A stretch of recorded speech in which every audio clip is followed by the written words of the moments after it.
Oo.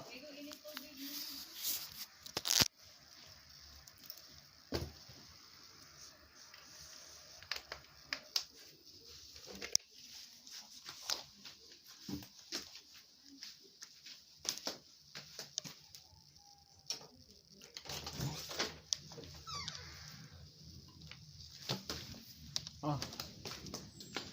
Na-scorpion chicken. Kasimit silang kuhan? Oo, si Don Silvia din siya. Yung sa Look. ng Teres. Sila din ang Crystal Eva. first year din sila siya. Awag na kay Teres. Rhea. Dito bigyan na chicken. Iyawan siyang tiris. Wa man.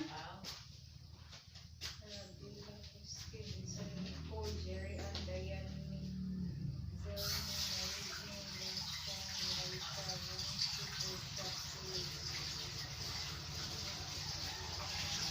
Dubai out. Wala. Magag-class na teacher kaya natin natin. Sa dali ako ni naulit ni Julio.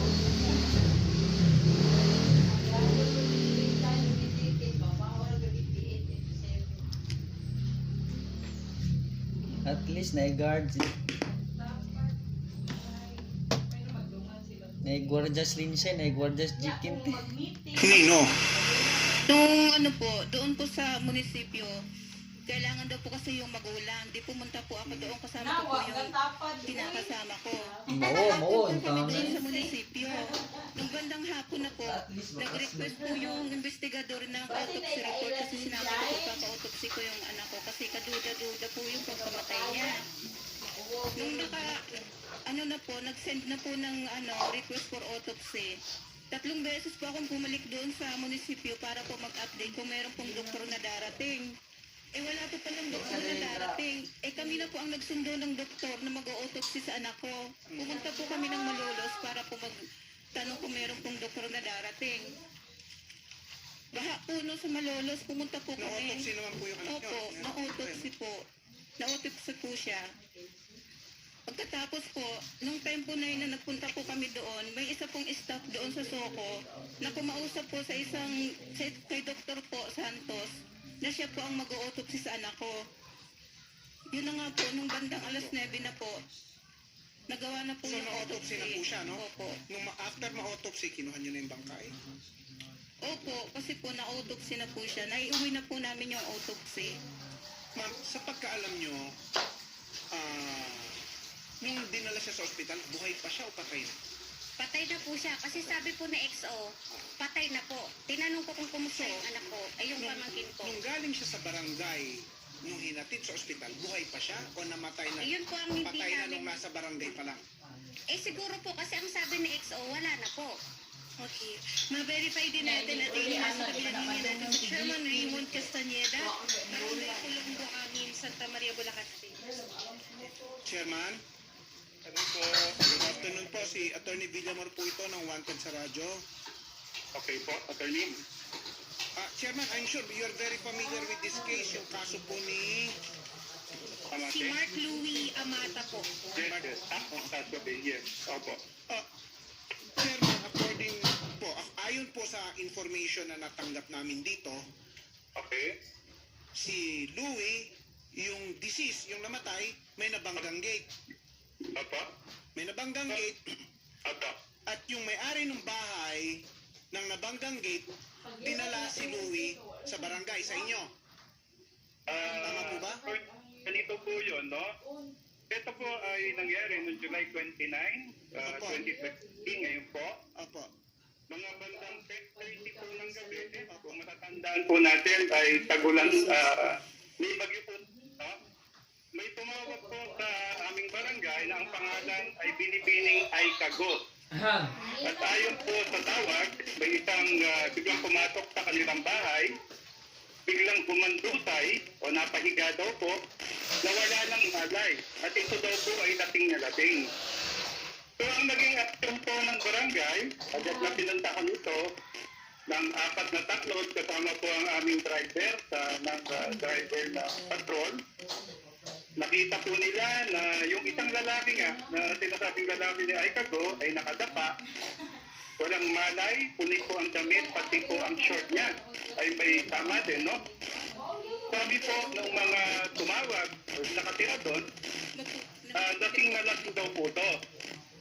Kaya po ang aksyon ng barangay, sa kahilingan din po ng mga nakatira doon, ay talin pong lasing at walang malay, isakay sa patrol at dalhin po sa barangay hall.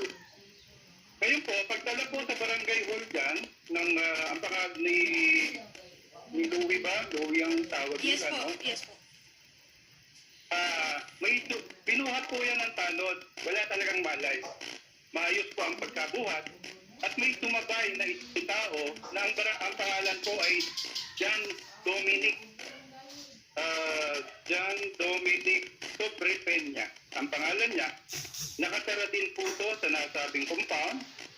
At kaya po daw siya sasama para ipatala o kung ano yung nangyari. So, bandang 11:05 po nakarating sila sa barangay.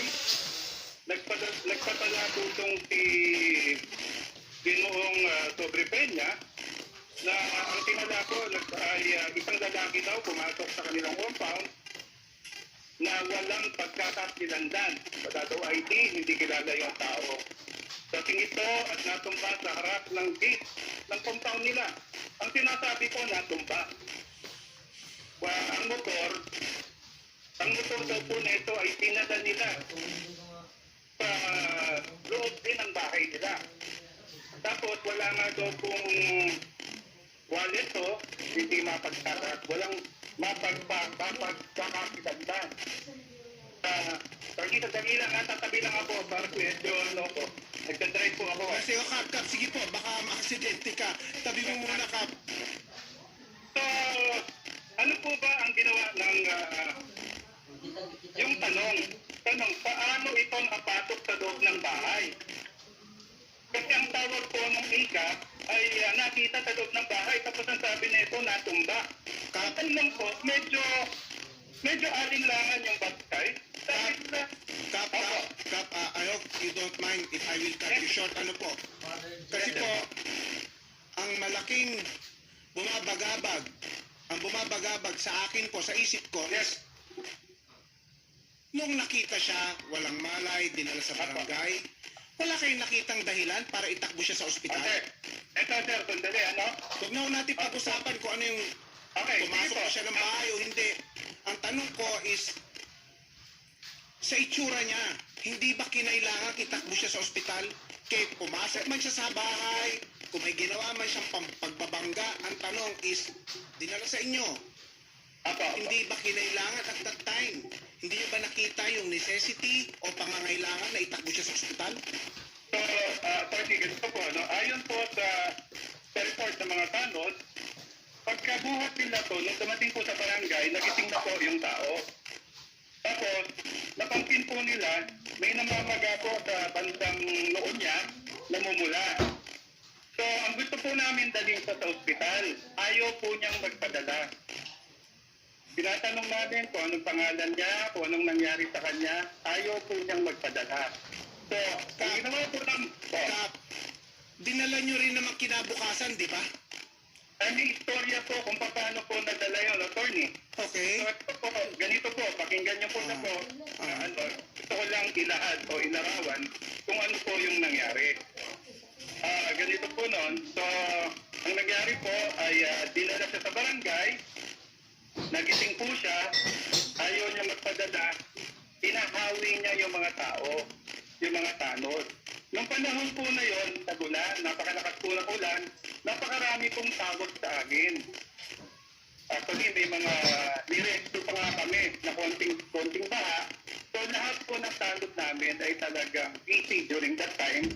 So, ang nangyari po dito sa biktima, na masasabi natin, namatay nga, no? Ay pinahiga na lang po siya sa isang lamesa. Doon po sa tambayan, ang tanod namin, doon sa harap po ng barangay. So, nung natutulog po siya, after 30 minutes po, ay bumangon na naman siya.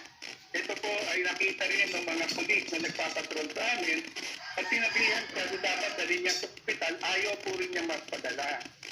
So, hanggang po nung mga bago mag-alas 6 ng umaga natutulog po siya, tumakagok na siya. So, Kap, Yung tumakagok, Kap, nanggaling na rin sa'yo yung salitang sinabi ng pulis na kailangan dalhin siya sa ospital. opo, So, ba't hindi niyo pa po dinala? pa po niya magpadala, sir. Kaya nga po, pero may, unang-una po lasing siya eh. Di ba? Lasing siya. At saka, bumangga na nga. May injury siya eh. Maring wala siya sa tamang ulirat o pag-iisip, kaya gano'n ang sinasabi niya. Pero naobserbahan na ng pulis at sinabihan na kayong dalhin niyo na sa ospital yan. Sir, ang sabi po ng pulis, pwedeng sabi, dali niyo sa ospital. Wala pong problema, dadadali namin, sir. Oh. Kasi hindi ko alam kung anong oras nakita ng pulis yan. So, ang problema, sir, Pero ang point, sir, totoo, ang kasalanan ng barangay dyan, hindi nadala kagad yan sa ospital. Kap, ito lang sa akin, Kap, ha? Yung tao, dinala sa inyo ng buhay, namatay, na nasa inyo yung tao. Sir, hindi po siya namatay sa... Hindi po siya namatay sa... At least, nung gabi, nung dinala sa inyo, buhay pa. Kinabukasan namatay. Kung nadala sa ospital yan, regardless kung siya ay pumasok sa loob ng isang bakuran o hindi, kung dinala sa ospital yan, buhay pa yung taong yan hanggang ngayon. Sir, totoo po yun, yung sinasabi mo, yung possibility na buhay pa yung tao kung nadala sa ospital. Opo. Aminado naman, sir, ang barangay na nagkulang siya doon sa punto na pagdadala sa ospital sa dahilang ayaw nga ng tao. Kap, Ang sinasabi ko nga doon sa mga tanod ko, nung kausapin ko sila, mali yan. Kasi ang kailangan natin, once na may injury o wala ko sa ulirat, dadali natin yan sa ospital. Yun ang isip ko, sir. o yun na nga po ang sinasabi ko. So sinasabi nyo na rin na may pagkukulang kayo. Aminado na may pagkukulang kami. Ayan po. So may pagkukulang kayo. Kung yan ay naidala nyo sa antemano sa ospital, hindi maaring buhay pa yan hanggang ngayon. Pangalawa, ito po ang tanong ko. Siya ho ay kinuha doon sa bahay kung saan siya bumangga. At may complaint yung may-ari ng bahay, blinater siya? Wala po, sir. Wala. Wala. Actually, Okay. Hindi ka tulad sasabihin, sir, kasi may nag-blatter na naman kinabukasan. Ano po yung blatter na yan? Kap, pwede ba namin mahingi yung mga blatter na yan? Yes, sir. Pwede. Sige po, ano po yung blatter na yon? So, sandali lang po, sir, ha? Teka lang, Kap, tanungin kita, Kap. Kailan mo nalaman for the first time na yung taong yan ay nasa barangay mo? Pinabukasan nung namatay na, sir. Nung gabi, walang nag-report sa'yo? Wala, sir. Walang nag-report po. Okay. Saglit lang po habang hinahanap po ni Kap yung mga blotter. Nasa linya natin, attorney, yung ating Chief Investigator po ng Santa Maria, Bulacan PNP, si Police Captain Christopher Solis. Captain Solis, magandang hapon po. Gandang hapon po. Opo, kakausapin po kayo ni Attorney Freddy Villamor, Kap. Kap? Yes, sir. Yes, sir. Yes, Kap, nag-conduct po ba kayo ng investigation tungkol dito sa pagkamatay ni Louie Amata? Opo, nagpunta po yung sa investigador namin sa lugar na pinangyarihan, Apo? kung saan bumangga siya, saan lugar kung saan siya natagpuan na nireport na pumasok sa loob ng bahay. After that, pumunta na rin po sa barangay din yung mga police ko, and then doon din po sa hospital at doon din po sa kung saan po yung morgue na pinagdalan po ng bangkay ng biktima po. Sir, i-backtrack natin ha. Backtrack tayo ha. Yung mga tao mo, pumunta sa bahay kung saan siya pumasok. Bakit? May nag-complain o may tumawag sa inyo na sinabing may pumasok na tao sa loob ng bahay nila? Nireport po ng barangay sa polis na meron pong namatay na tao. Kailan po nireport sa inyo may namatay na tao? Kinahaponan po nung kinabukasan ng hapon na po. Kinahapag ka. So in short, the day before, buhay na buhay ang taong yan. Napag-alaman namin, sir, after na nung namatay. Sige po. Pero, Nung hapon.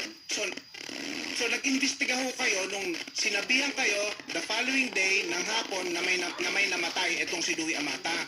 Yes po, tinilang namin kung ano po, bakit po siya namatay, ano po ba Pwede sa po bang malaman ka kung ano yung kwan, naging resulta ng investigasyon nyo? Ayun sa nag-imbestiga sa sa kaso, pagpunta nila doon, naobserbahan nila na may mga debris doon sa labas ng gate. Tapos yung sasakyan, sira po ang unang bahagi, pati na rin po yung gilid. Ano pa sasakyan ka?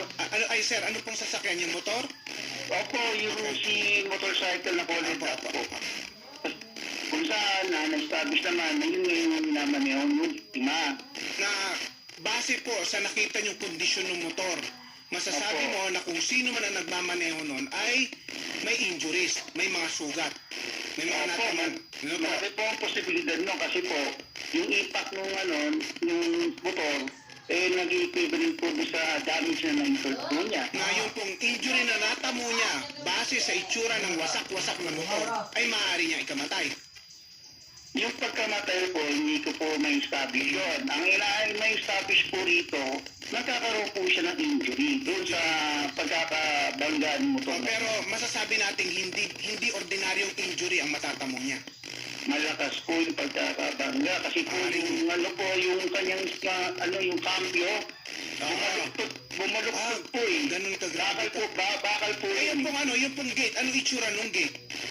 Na binaga? May nakita din po ron. Tapos merong mga chip off na cement doon sa pader. Tapos may skid mark din po na observan yung investigador namin. So sir, yung tao na bumangga dyan, yung nagmamaneho ng motor na bumangga sa gate ng motor, at yung motor ay wasak-wasak, maaaring duguan yung taong yun. Kung meron po silang siyempre yung sugat po, pasabigitin magdugo. Na kung sino man makakita ng taong yun, maaalarma at dapat itakbo sa ospital. Kahit Ang ano, nga, kakaraniwang tao po kasi siyempre hindi natin pwedeng akbangan ang isang tao. Pero kung sa tayo po, kung tayo po, ibase lang ho natin, ibase lang ho natin sa common sense. Opo. Siyempre, pag nakita niyo po, siyempre, natural, sa tulad ko bilang polis, hospital po ang pupuntahan Kasi natin. yan yung itatakbo mo sa ospital, maski ayaw niyang magpatakbo sa ospital. Hayaan niyo na po, pabayaan niyo na. Malinaw na sa akin yun. Malinaw na sa akin. Opo. Sige, so, sir, paano po ang kwan? Opo. Lalabas po siya death by accident. Yung po yung opo, sa paunang Pero- investigasyon. Pero kung meron pong foul play po na tinatawag, pwede naman po natin baguhin niya kasi for the due development, kung meron po lalabas at makakapagpurong meron foul play, Sige sir, siguro tingnan natin kung meron foul play. Pero sir, sa akin, it's not death by accident eh. It's more death because of the failure of some people to bring him to the hospital. Despite the fact, kahit na may kakayahan naman dalhin at hawak-hawak na nila yung tao madadal at may panahon pang dalhin siya. Kesa dinala siya kinabukasan at dun siya namatay. ayun nga po, bali yung mga nag-responde naman po, ay kinulan namin ng salaysay. Nagbigay naman po. Ganun din po yung mga nag-report, yung sinabi po ni Kapitan. Kaya nga sir, sa akin, at there was a point in time na it's either dalhin mo sa barangay o dalhin mo sa ospital. Sa akin, malinaw naman ho yung circumstansya na dapat dinala na muna nila sa ospital. Di mo ba SOP yun, sir, pagka may mga aksidente, dinadala yung tao sa ospital? Opo. Karaniwang talaga po, pag may aksidente, sa hospital po. At hindi na ho kailangan, hindi na ho kailangan na ano dyan. Hindi na ho kailangan na mataas na pag-aaral dyan para ganun ang maisip, di ba? Common sense lang. Kaya Leonard, sige po. Attorney, yung po sinasabi nila Yung sinasabi nilang walang hawak na pagkakakilanlan. Ano yun? Walang wallet? Walang meron pong wallet yung anak ko. Okay. Nandiyan po sa blatter. Nabilang po nila yung halaga ng pera ng wallet ng anak ko. So pag binuksan yung wallet na malalaman kung sino siya. Meron pong May driver's payslip. license ba siya? May payslip po doon. Nandoon po Okay. yung pangalan niya. Yung So, sinasabi po nila, Yung wallet nasa pantalon niya, nasa katawan niya. nasa katawan po niya, tinurn over po sa amin nung barangay. Andun po kasi yung dito, pangalan niya. para malocate kayo, nag-post sa Facebook? Ang nag-post po nung pang umagang duty. Dapat po, di ba, pang gabing duty kung sino yung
ng aming staff? Ano po ang pagkakabasa niyo po dito, Dok?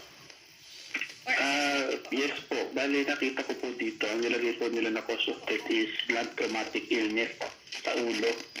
Mukhang doon po sa left side. Ibig sabihin po na tama yung ulo sa isa pong matigas na bagay. Doc, si Attorney Villamor po ito. Yes po, attorney. Doc, ganito. Ang concern ko dito kasi, yung tao namatay the day after na aksidente siya. So, yung tao namatay the day after na-incur niya itong blunt traumatic injuries head. Yes, So, Doc, will you agree with me na kung naitakbo sana sa ospital ito, maaaring buhay pa yung tao? Base po dun sa naging injury po na natamo po niya, ang masasabi ko po kasi is, kumbaga parang kaya multiple hematoma at saka abrasions po.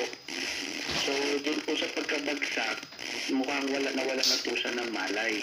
Okay. Di po natin masabi pa, at least dito po sa report na ito, if at that time is mabubuhay pa. Pero ang masasabi ko is humihinga pa ito. Pero Kasi Doc, kumbaga nung tumama sa kung sa pavement or sa other hard object, may dugo pa, ibig sabihin, humihinga pa siya at that point. Doc, ito po ang kwento ni Cap, ha? Ito po ang kwento ni Barangay Captain. Natagpuan siyang walang malay, dinala sa barangay, nagising. Natulog, nagising na naman. So, nung dinala po siya sa barangay, buhay na buhay po yung tao. So, ang ano po, talagang lumalabas po, namatay po yung tao the following day na.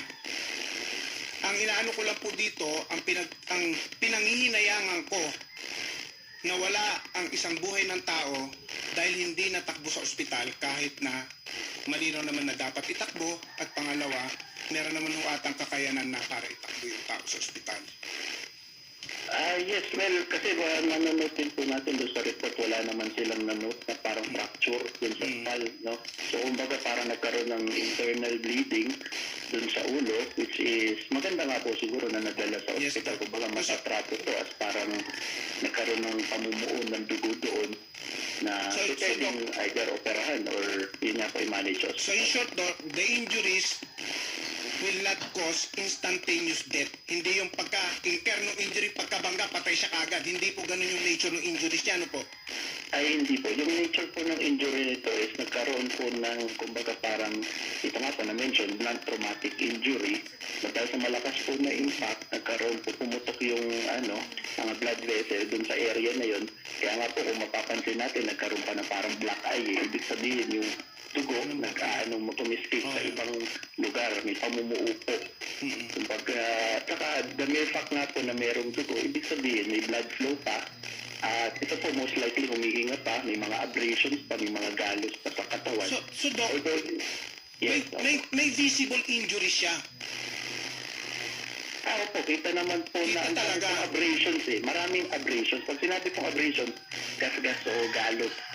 Kasi po, ang report daw po ng mga barangay tanod kay Kapitan is wala naman daw silang nakitang sugat o dugo dun sa tao, kaya hindi nila itinakbo sa ospital o ipinili I itakbo sa guess pag sinabi po kasing abrasion, kumbaga ano to eh, parang gas-gas eh.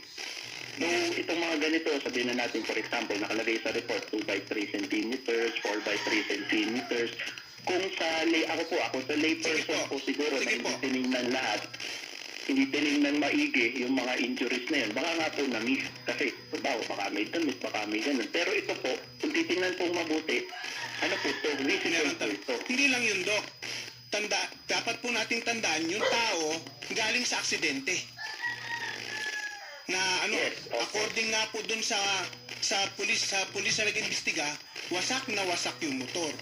Kaya maski siya nag-conclude siya na kung sino man nagmamaneho ng motor na yun ay nagkatamo ng matindi o serious na sugat o mga injuries. Kasi Doc, ang talagang hindi ko maubos maisip dito, bakit hindi itinakbo sa ospital nung dumating sa barangay yung tao? Yun po ang talagang Yes po, I hindi ko understand. maintindihan. No po. Well, kay Kap, Yes, attorney. Kap, alam mo, pumunta dito sa akin yung nanay, yung auntie, to see kung may foul play bang involved Yes, sa pagkamatay ni Louie. Wala pong foul play. Pero may nakikita po akong grabing negligence. On the part, kung hindi man sa'yo, on the part of your people, na sana naitakbo sa ospital. Ngayon po, Kap, sabihin na natin bumabagyo, umuulan, ganun din naman nung siguro kaya importante ang buhay ng isang tao, di ba? Pag bumabagyo, pupunta kayo sa isang lugar para mag-rescue. Yung tao, nasa inyo na. Ihahatid na lang sa ospital para ma-rescue mo. Di ba? Attorney, accepted po naman na maski sinabi ko sa kanila, sa mga tao, after nga nung nangyari yan, actually, 11 o'clock na sa barangay yan, nung dinala yan ay madaling araw pa, mga 5 something nung dinala sa ospital. So, mga almost 6 hours nang sabi ko sa kanila, dati, pagka may aksidente, ang una nating ginagawa ay dinadala yan sa ospital. Ano yung mangyari? Dahil Kap, common sense, di ba? Yun ang common sense lang. Accepted po yun, attorney, no? Ang hindi ko lang din nag-imbestiga rin kasi ako, attorney, no? Sa Opo. lugar na accepted naman namin na hindi nadala sa ospital, nadala late, sobrang late na to the point na namatay kawawa yung tao. Kaya lang, attorney, yung pagkakabangga, doon ako medyo,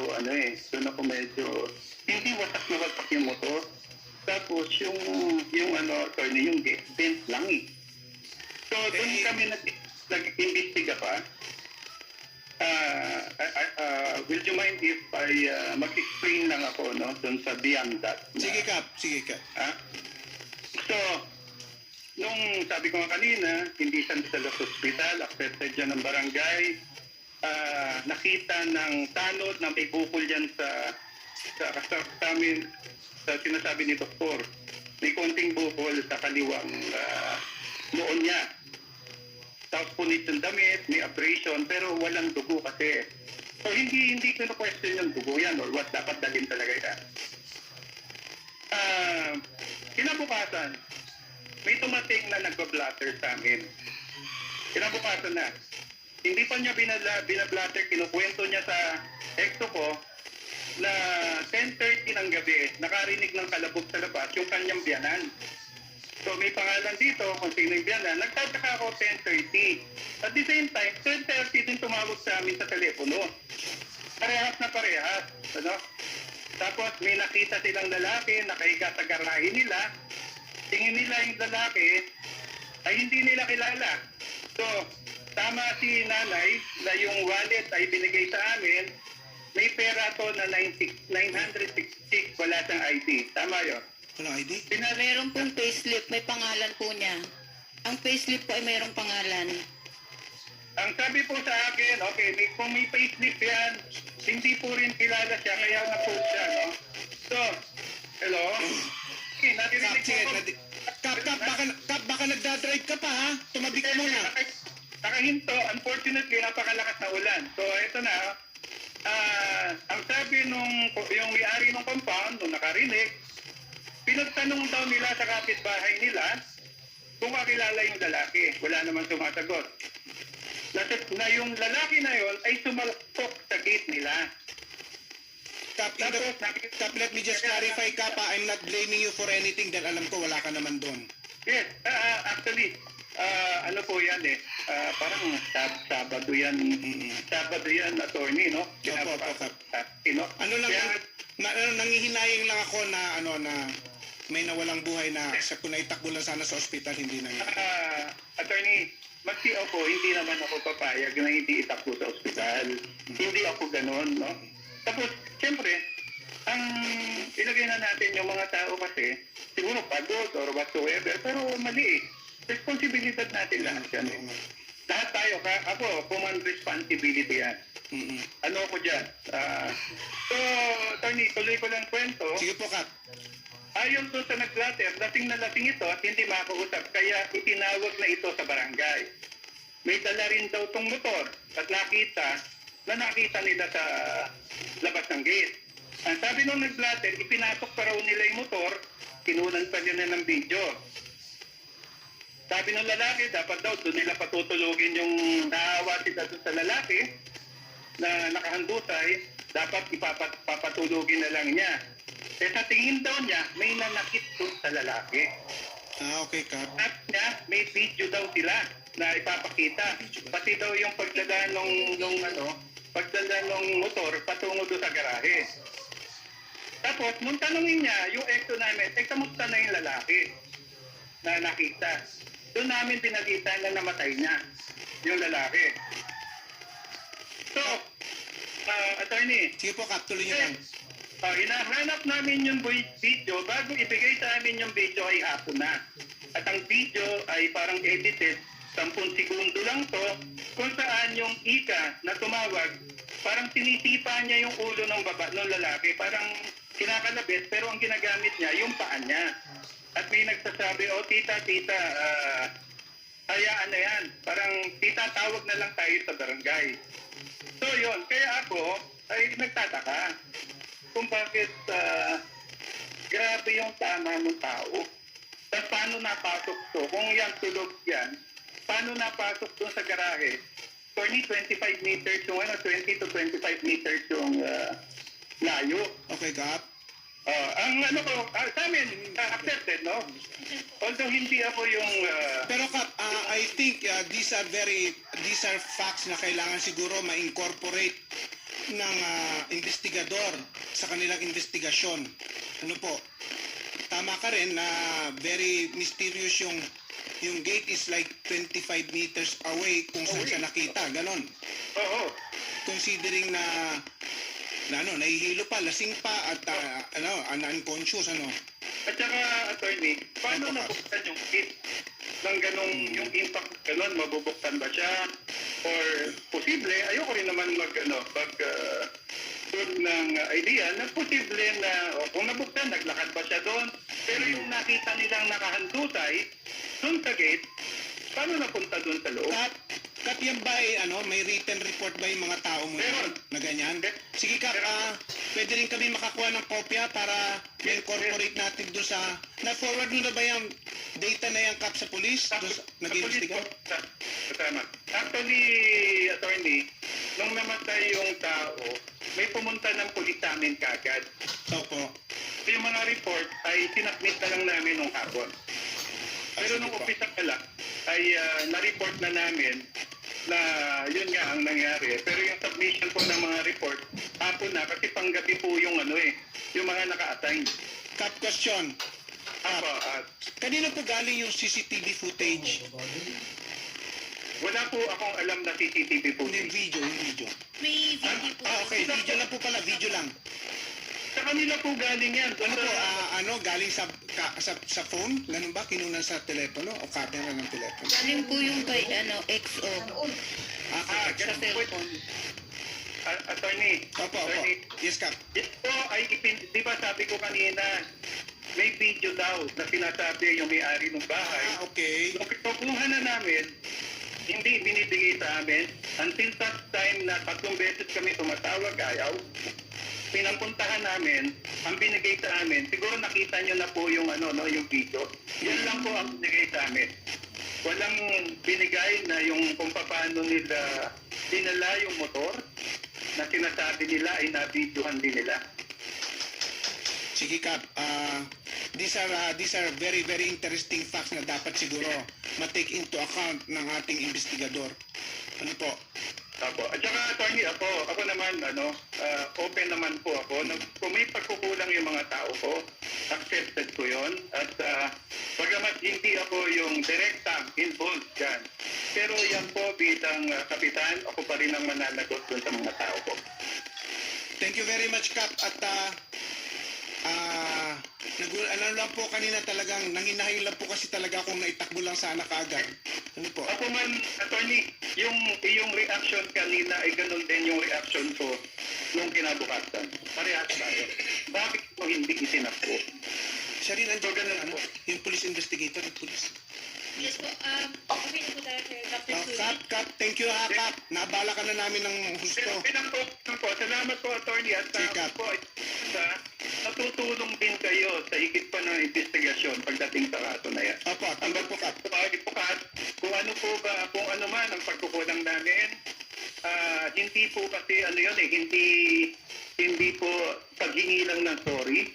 Kung hindi kami po ay nagsisisi, ako man nagsisisi, at yan po ay sana'y maging aral sa lahat na lahat po ng aksidente na involving kahit konting gastos lang kailangan po ay dalhin yan.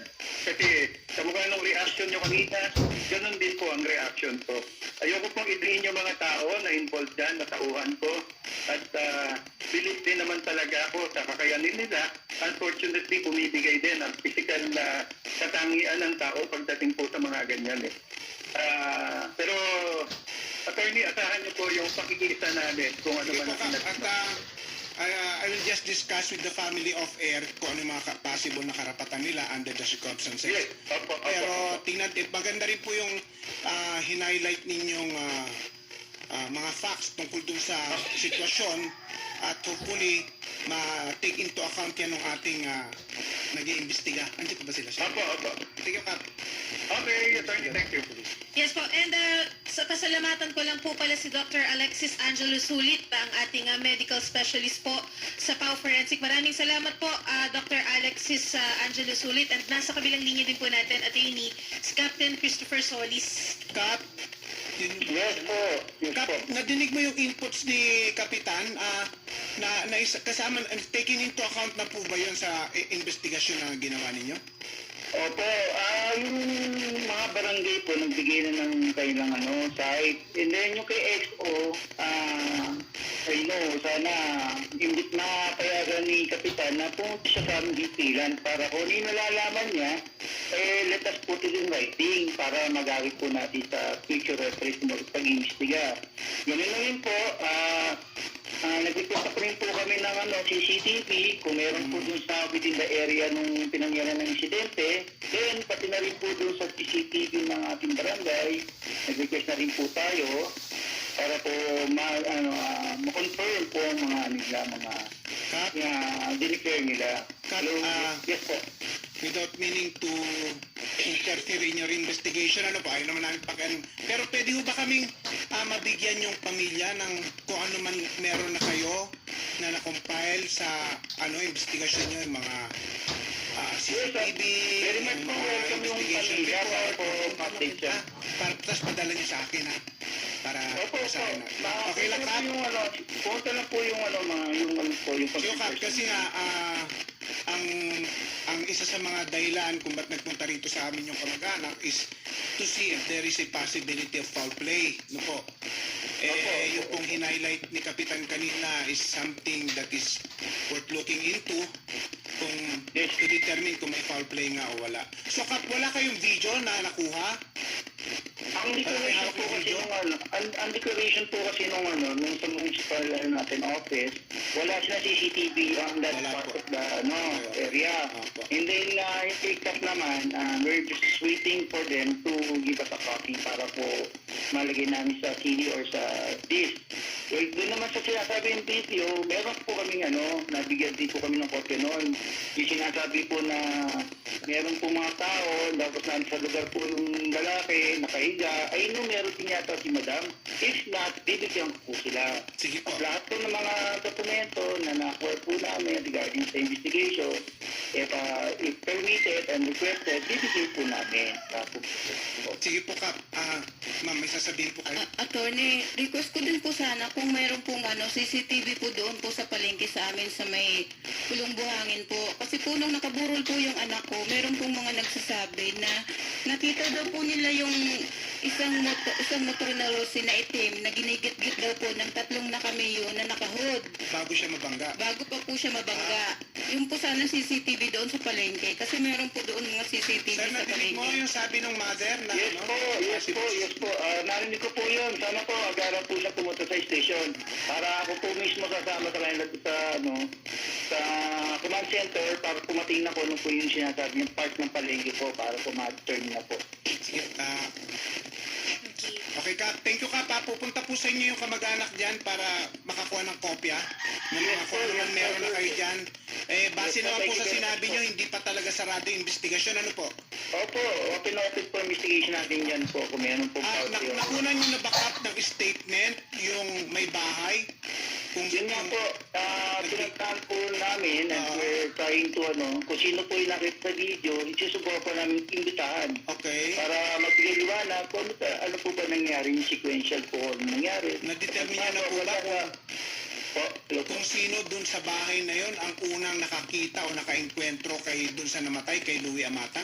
Natitin na po namin yung tumawag muna po dun sa barangay na nagano po na meron po taong nakahiga sa kailang bakuran. Sige po. Papart naman po ito, sigurado magpaparto tayo dito dahil hindi pa tayo tapos. Medyo marami pa tayong kailangan tingnan dito, ha? Okay po. Sige po, Captain Christopher Solit, maraming salamat po ang Chief Investigator po ng Santa Maria, Bulacan PNP. Ganyan din po kay Cap Raimundo Castañeda ng Barangay Pulong, Buhangin. Maraming salamat po. Ma'am, kakausapin po namin kayo sa kabilang studio, papa-assistahan po namin kayo ng reporter para po sumama sa inyo. Yung telephone number ko, kunin nyo rin dun, ha? Para once na makuha nyo po yung papeles sa pulis, itawag nyo sa akin para ma-turn. Sir, may aanuhin lang po kami, Okay po, sir. ma'am, pasensya na po. Kakausapin po kayo ni Ate Odette sa kabilang studio. Kailangan lang po natin mag-news break po. Okay po. Pa-assistahan din po namin kayo ng reporter, ma'am, ha? Para po masamahan po kayo sa investigation. Salamat po. Telephone ko kunin nyo. Apo. Ayan, nakamonitor din po si Attorney Villamor. Okay, oras natin, 3:25 ng hapon. And ang oras po, mga kapatid, ay hatid po sa atin ng EDO. Mga kapatid, sa panahon po ngayon, lahat mabilisan na. And syempre po, halimbawa na lang dyan yung pag-click sa isang link na lamang po, mga kapatid, na madalas na natatanggap po natin. Huwag kayong basta-bastang mag-click ng link. Okay? Dahil yan po madalas ay na natatanggap po natin, nagpapanggap po na sila ay taga-bangko, and po ay madalas na scammer. So wag po basta-basta maniniwala sa mga modus na yan at isasahin mabuti po yung mga natatanggap po natin. Be smarter than a scammer, at yan po ay isang paalala mula po sa BDO Unibank. And barley, feel amazing with Amazing Pure Organic Barley, at bumili na po ng Amazing Pure Organic Barley sa lahat po ng lihitimong IM distributors. And Federal Tires, tumawag po sa 8772-0000 para mahanap niyo po ang pinakamalapit na federal na tindahan. Magbabalik po ang Wanted sa radyo. Diyan lamang po kayo, mga kapatid.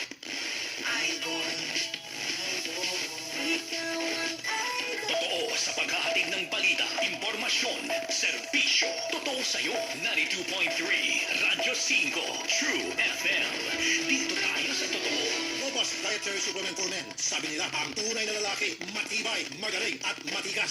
Samahan mo pa ng Robas. Gawa ito sa Epimedium Extra, L-Arginine, Songaria Cynomorium, at GABA with proper diet and exercise. Para masiguro, bumili sa mga Mercury drugstores nationwide. Robas, 70 pesos per tablet lamang. Robas, para sa mga kalalakihan. Hatid sa inyo ng ATC Healthcare International Corporation. Mahalagang paalala, ang Robas ay hindi gamot at hindi dapat gamitin panggamot sa anumang uri ng sakit. Robas Dietary Supplement for Men. Sabi nila, ang tunay na lalaki, matibay, magaling, at matigas. Samahan mo pa ng Robas. Para masiguro, bumili sa mga Mercury drugstores nationwide. Robas, 70 pesos per tablet lamang. Robas, para sa mga kalalakihan. Mahalagang paalala, ang Robas ay hindi gamot at hindi dapat gamitin panggamot sa anumang uri ng sakit. Hindi natin yung palakapunon.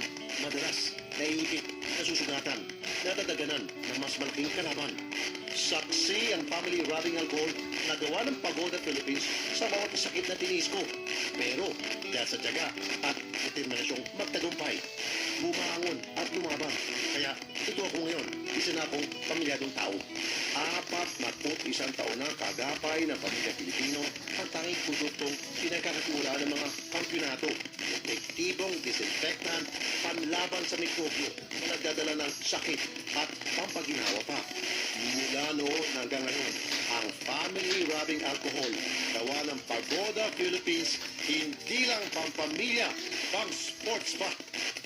Sasagutin na ang inyong mga tanong tungkol sa serbisyo ng mga ahensya ng gobyerno, trabaho, negosyo at kalusugan. Itutulay ni Cheryl Cosing ang tulong na kailangan mo. Sagot kita sa 92.3 Radyo 5 True FM. True FM. Dito tayo sa totoo.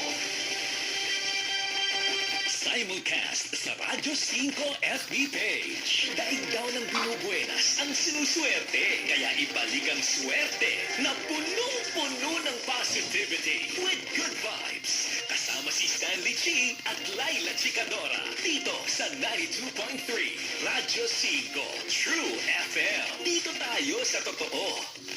Bawat tao may pagsubok. Dahil pag hindi naman hindi lasing, yung lalaki, aba, napakabait. O parang maamong butike yung lalaki. Bawat problema may solusyon. Kailangan mabuhay tayo sa ating kakayanan.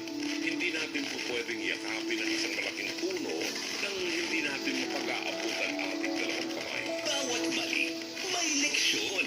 Ang nagmamahal sa kanyang mga magulang na higit sa akin ay hindi karapat-dapat sa akin. Dr. Love. Dr. Love. Sa hirap ng buhay natin, mga kapatid, nauunawaan natin na may mga tao talagang nasisira sa inang ng salapi. Lunes hanggang Biyernes, alas 10:30 ng gabi hanggang alas 12 ng hating gabi.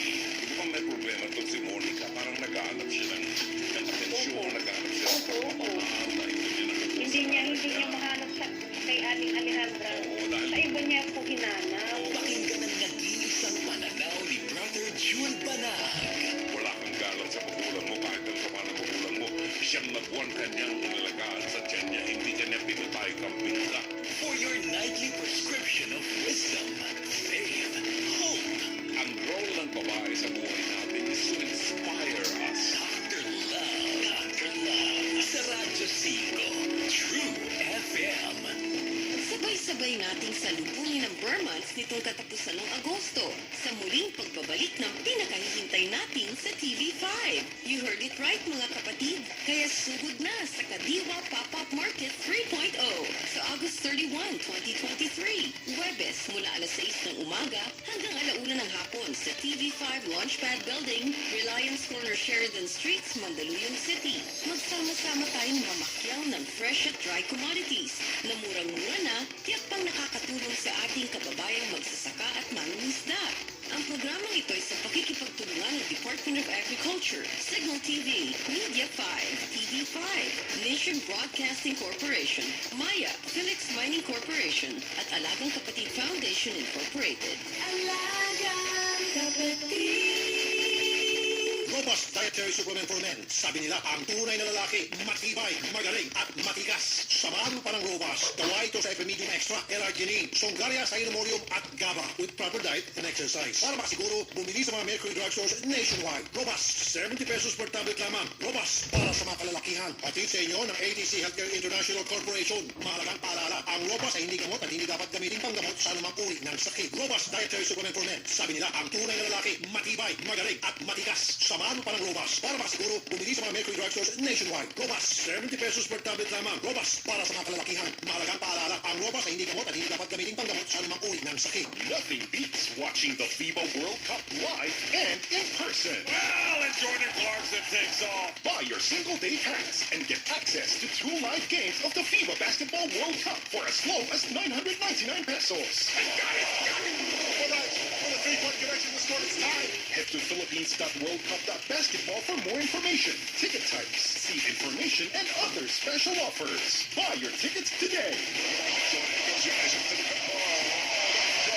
Mangangawit ang panganyo sa katatawa dahil ang kombinasyon ng gulat at sorpresa nandito na. Doble-doble ang saya. Doble-doble ang kwela. Abangan si Wally Bayola at Jose Manalo sa Good jokes never go old. Kaya naman tuloy ang good times sa Wow, Mali! Doble tama.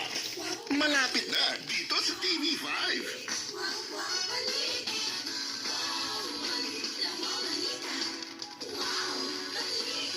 Ang bida ready na for round 2.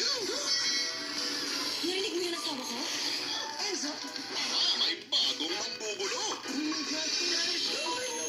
Paano kaya harapin ang pamilyang palaban ng bagong hamon ng buhay? Kaya huwag nang papahuli dahil Team A may round 2 na. Kasama ang mas masaya at mas malaking pamilya na Team A. Round 2 tuwing Sabado 5:15 p.m. Ito sa TV5. It's time to discover the new stars of the PBA. Magpapakita kilas ang malalakas. Susugod na ang matitigas. Huwag palagpasin ang sakopan. Tuloy ang laro. Tuloy ang laban. Tingin tayo dito sa PBA On Tour. Live on One Sports at PBA Rush. Ang tambalang totoong matunog sa FM. Pinagsama ang dalawang henerasyon ng broadcast excellence sa radyo. Led by Don DJ Chacha sa Radyo 5, the country's broadcast icon and the queen of FM radio. Bring you the true radio experience. Led by DJ Chacha sa Radyo 5. Balita, informasyon, public service, entertainment, music, at araw-araw na inspirasyon para sa bawat Pilipinong naniniwala na radio is life. Lunes hanggang Biyernes, alas 6 hanggang alas 10 ng umaga. Mayroon DJ Chacha sa Radyo 5, True FM. Dito tayo sa totoo. Simulcast sa 1PH, Signal, Channel 1, sa YouTube channel ng News 5 Everywhere. Ang Radyo 5 FB. Media, Tris. Panoodin mula alas 6 hanggang alas 7 ng umaga sa TV5. Wanted sa radyo. Wanted sa radyo. Sa 92.3 Radyo 5. True FM. Dito tayo sa totoo. Wanted sa radyo. Oras natin na... Ang pag-abot sa pandemya, wala nato ginauman kinsa ba ang nagtuo nga tanan maapektuhan sa COVID-19. Apan dili kita angay kawat anong paglaom kay ang Pilipino na ilhan nga madiskarte. Busa, dili ka malisdan kung aduna kay panginabuhian. Nasayod ka ba ng pagbuhi o mga hayop dakong tabang labi na sa panahon sa emerhensiya o sa mga panahon nga wala adama. Apan ayaw kalimti nga sa imong pagbuhi o kahayupan gamit og King's Vita Plus Animal Feed Supplement. Ang King's Vita Plus Animal Feed Supplement puno sa multivitamins, minerals, amino acid, calcium, D3, enzymes, electrolytes, omega-3 ug probiotics na makapapaspas sa pagdagko o pagtubo, pagpagana sa kaon, makapadaghan sa produksyon sa gatas o makapasinaw sa pani sa paggamit. I-mix lang ang usa o duha ka kutsara sa King's Vita Plus Animal Feed Supplement sa usa ka galon nga tubig o usa nga to sa duha ka kutsara sa 3 ka kilo nga feeds. Kung ihatag kini adlaw-adlaw, usa o sa painyong yula gamit na og King's Vita Plus Animal Feed Supplement. Available sa tanang mga agri-vet stores sa inyong lugar. Nang siya po ay masaktan nga po ng nakilalang pulis daw po. So, Sir Romeo, magandang hapon po, and Ma'am Angela, baka pwede niyo pong pakikwento kay Atty. Villamor kung ano po ang nangyari? May hinatid po kaming may hinatid po kaming katrabaho. Sige po. Sige, magsalita ka lang. Laksan mo ang boses mo, Romeo, ha? Huwag kang mahiya o huwag kang matakot. Laksan mo yung boses mo. Mahina din po kaming katrabaho. Talaga ako. Sige. Ano Ikaw na lang magkwento, Iha. Alam mo yung kwento? ano po, nasabi po sa akin nung kaibigan niya, si Ernel po, nung nag-inom po kasi sila nung June 30, kasi po birthday po nung aking hipag. Ngayon po, nung gabi pala po na yun, ay nung pagkatapos po nilang uminom, lumabas po sila para po ihatid yung kanilang isang kaibigan sa trabaho. Tapos yun daw po, nung pagkalampas daw po nila, pauwi na daw po sila, pagkalampas po nila doon sa barangay hall, bigla daw po silang hinuli ng mga barangay tanod. Basta lang kayo hinuli ng barangay tanod. Opo. Hindi pa kayo magulo noon, hindi kayo nagsisigawan, din. Hindi naman po, dalawa lang po kami pauwi. So kahit lasing kayo, alam niyo pa rin yung ginagawa niyo. Hindi pa kayo ganun kalasing talaga. Hindi naman po. Bakit daw kayo hinuli? Hindi ko po alam kung bakit kami hinuli. Tagad nung din ba kayo sa barangay na yan? Opo. Okay, so, sino-sino mga kilala niyo yung mga barangay tanod na nanghuli sa inyo? Hindi po eh. O pagdating sa barangay, so hinuli kayo, dinala kayo sa barangay. Opo. Anong nangyari pagdating niyo sa barangay? Nagpatawag po ng pulis si Kagawad. Sino yung kagawad na yan? Si Kagawad Paul po. Kagawad? Paul ano? Almirol po. Paul Almirol? Yan po yung nirereklamo po. Si Kagawad Paul Almirol ng Barangay Maitim Bae, Laguna. Bakit si Kagawad Paul Almirol nagpatawag ng pulis? Hindi ko po alam kung bakit siya nagpatawag ng pulis. So siya rin ba ang nagpahuli sa inyo? Opo. Siya rin. Paano nyo nalaman na siya ang nagpahuli sa inyo? Nandun po sa barangay hall. So nung dinala kayo nung dinapot kayo mga barangay tanod, dinala nila kayo kay Kagawad Almirol. Opo. So nung dinala kayo kay Kagawad Almirol, ano sinabi ni Kagawad Almirol sa inyo? Wala po, nagpatawag na po siya ng ano. Hindi, sa inyo. Walang sinabi? Wala po. Kayo, hindi nyo siya tinanong, Kagawad, bakit po kami dinampot ng mga barangay tanod? Hindi nyo tinanong na ganon? Hindi po. O paano nyo, nalaman nyo ba rin, kinalaunan, bakit kayo dinampot ng mga barangay tanod? Hindi po. Ha? Hindi. Okay po. So, nagpatawag siya ng pulis. Opo. May dumating bang pulis? Meron po, dalawa. Paano nyo nalamang pulis yung mga dumating? Nakita ko po nung sa Naka-uniforme barangay. sila? Opo. Okay, nakilala nyo sila kung sino sila? Hindi nga po eh. Nalaman nyo ba kung saan sila pulis? Sang probinsya? Sang bayan? Sa Laguna lang din po yun. Yun na lang. Okay po. Nung dumating yung mga pulis, anong nangyari? Bigla po silang pasok ng barangay hall. Tapos, Hinawakan po ako dito sa kamay. teka, ilan ba kayong dinampot? Dalawa po. O, nasaan yung isang kasama mo? Nasa Laguna po. Hindi, nandun din, kasama mo. Opo. So, dalawa kayong dinampot. Dalawa po. Nung dumating yung mga pulis, anong ginawa sa'yo ng pulis? Binugbog po kami. Binugbog kayo ng dalawang pulis. Si Kagawad Almirol, nasaan nung binugbog kayo ng mga pulis? Nandun po sa loob ng barangay hall. Nakikita niya binubugbog kayo? Tsaka May po sinasabi ba siya habang binubugbog kayo ng mga pulis? Wala po. Wala siyang binabanggit? Wala po. Kayo, anong ginawa niyo na binubugbog kayo ng mga pulis? Wala po. Hindi kayo sumigaw, hindi kayo umangal na huwag niyo kaming bugbugin, wala kaming kasalanan, gano'n, hindi kayo nagsalita ng gano'n? Hindi po kasi sobrang sakit na po ng tiyan ko. Okay. Eh, yung mga barangay tanod, nasan sila nung binubugbog kayo ng mga pulis? Nasa labas po. Gano'ng katagal kayo binubugbog ng mga pulis? Mga kalahating oras po. Okay, nagpa-medical legal pa siya. Opo. Meron kayo medical legal? Opo. Gano'ng katagal kayong dinetain iyo dun sa barangay? Lulubat, no? Mga isang oras po at Isang oras lang? Isa mong charger? Paano yun? Nung dinala kayo sa barangay, hindi kayo ginawa ng blatter, hindi kayo pinapirma na kung anong papel? hindi po eh. So dinala kayo roon, tapos may pinatawag na pulis, binugbog kayo. Gano'ng katagal kayong binubugbog? Mga kalahating oras po. Kalahating oras.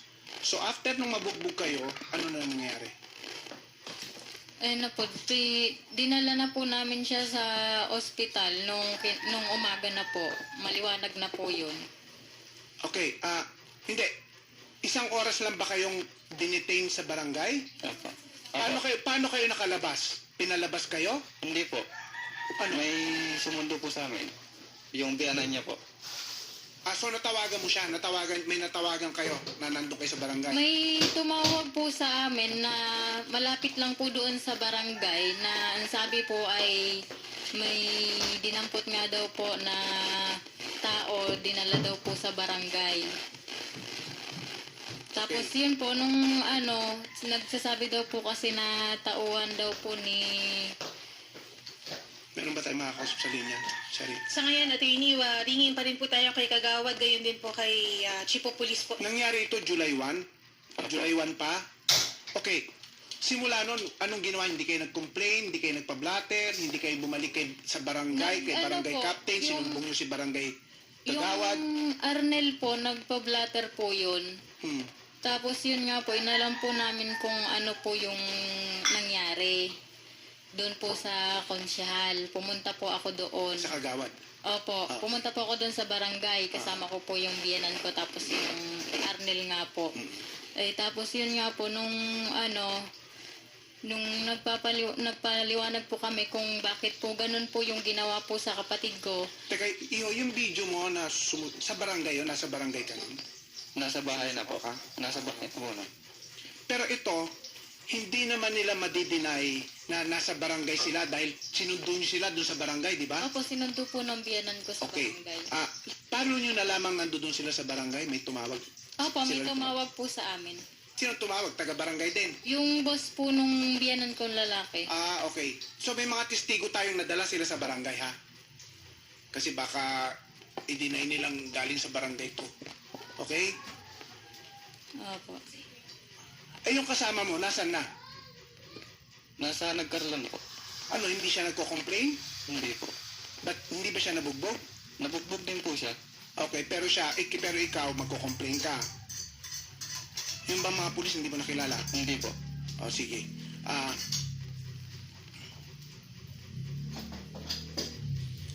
Si Kagawad Arnilor, hindi nyo pa nakausap maski minsan?